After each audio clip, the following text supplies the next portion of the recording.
તો મિત્રો જય દ્વારકાધીશ કેમ છો બધા મજામાં ને આપણા વ્લોગની અંદર તમારા બધાનું સ્વાગત છે. તો આજે જો અત્યારમાં આપણે આ નીચલો જે કપાસ હતો ને એમાં હાથી એક વાવ્યા અને આપણો વ્લોગ ચાલુ કર્યો. બળદને ઘડી વાર ઊભા રાખ્યા અને આજે થોડોક મોડો વ્લોગ ચાલુ કર્યો. અટાણા વાગ્યા છે 9:30 જેવું થયું છે ને આપણે વ્લોગ ચાલુ કરી દીધો. અને તમે આપણી ચેનલ પર નવા હોય તો સબસ્ક્રાઈબ કરજો અને વિડીયોને લાઈક કરજો. ઘણા બધા મિત્રો સપોર્ટ સારો આપે છે, બસ તો આવો સપોર્ટ આપજો. પણ કોઈ સબસ્ક્રાઈબ નથી કરતું પ્લીઝ સબસ્ક્રાઈબ કરજો. વિડીયો ઘણા બધા જોવે છે પણ સબસ્ક્રાઈબ નથી કરતા તો પ્લીઝ આપણી ચેનલને સબસ્ક્રાઈબ કરજો, વિડીયોને લાઈક કરજો અને કોમેન્ટમાં બતાવજો કેવો લાગે છે વ્લોગ. કાંઈ ભૂલભાલ હોય તો પણ કોમેન્ટમાં બતાવજો. આપણે શરૂઆત તો એક કરી છે નાના ઘડી. તો આ છે આપણો કપાસ, જો તમને બતાડી દઉં.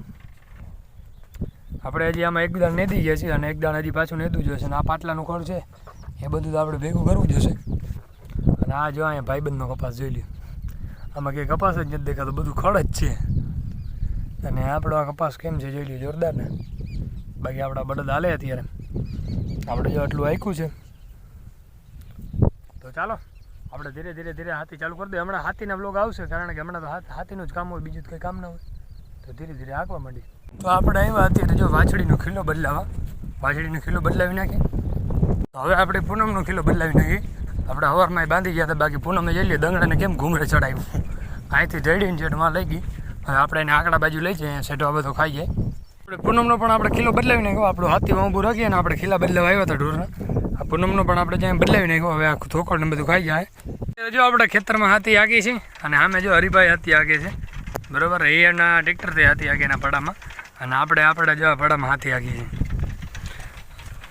આપણે કપાસવાળામાં હાથી પૂરું થઈ ગયું અને આપણે જે આ જુવાર વાવવાની છે ને એમાં હાથી લઈએ. આપણે આમાં એક બ્લોગની અંદર આપણે બનાવ્યો હતો 2-3 દિવસ પહેલાં બ્લોગ. એમાં આપણે આમાં દાંતી મારી હતી વરસાદ પહેલાં, અને વરસાદ થોડોક થઈ ગયો છે તો આપણે રાપ કાઢી નાખી. પછી હવે આપણે આમાં જુવાર વાવવાની છે. તો આપણે જો અહીંયા ધીરે ધીરે આંકી છીએ હાથી. અત્યારે જે આપણે 12 વાગ્યા બળદને છોડી નાખ્યા અને બળદ અહીં ચરશે હવે. અને આપણે હવે ઓલી ઓળખીને આજે બાંધવી છે છાંય, કારણ કે આજે તડકો બહુ છે. એટલે બે ઓળખીને આપણે છાંય પાણી બાંધતા આવી, નગર તો આજ સુધી બાંધી હોય.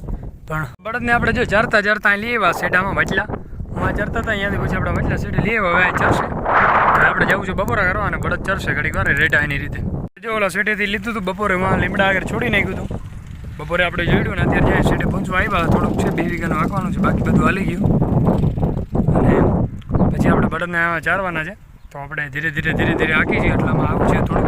આપણે જો જુવારવાળું ખેતર બધું હાલી ગયું અને કમ્પ્લીટ થઈ ગયું છે, બરાબર. હવે આપણે બળદને છોડવાના છે અને આપણી હાલત પણ તમે જોઈ લ્યો, પરસેવાથી રેબજેબ થઈ ગયા છે, તડકો પણ ફૂલ છે. તો હાલો સેટા મોસમ દઈ દઉં અને પછી આપણે બળદને છોડવાના છે.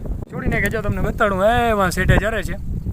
અને આપણે આવ્યા હતા ગાયને છોડવા, અટાણે વાગ્યા છે 5:30. તો ગાયને છોડી અને પાણી પાઈ લે. વેગડ વાટ જોવે છે, જો કયું ની ઉતામળી જાય છે વેગડને આપણે છોડી અને વેગડ બહુ રિકવર થવા માંડી છે, બરાબર. આવી તો કેવી હતી તમે બધા જોઈ હતી ને, અત્યારે જોઈ લ્યો કેમ ફરી ગયો ને કલર. બસ બેટા થોડુંક મારે છે. તો હાલો અને પાણી પાઈ લે. વેગડને પાણી પાઈને આપણે અહીંયા વેગડને બાંધી દીધી. ચાલો હવે આપણે બ્લોગને અહીંયા એન્ડ કરીએ. મળીએ નવા બ્લોગમાં. આપણી ચેનલ પર નવા હોય તો સબસ્ક્રાઈબ કરી વિડીયોને લાઈક કરી નાખજો. જય ગૌ માતા.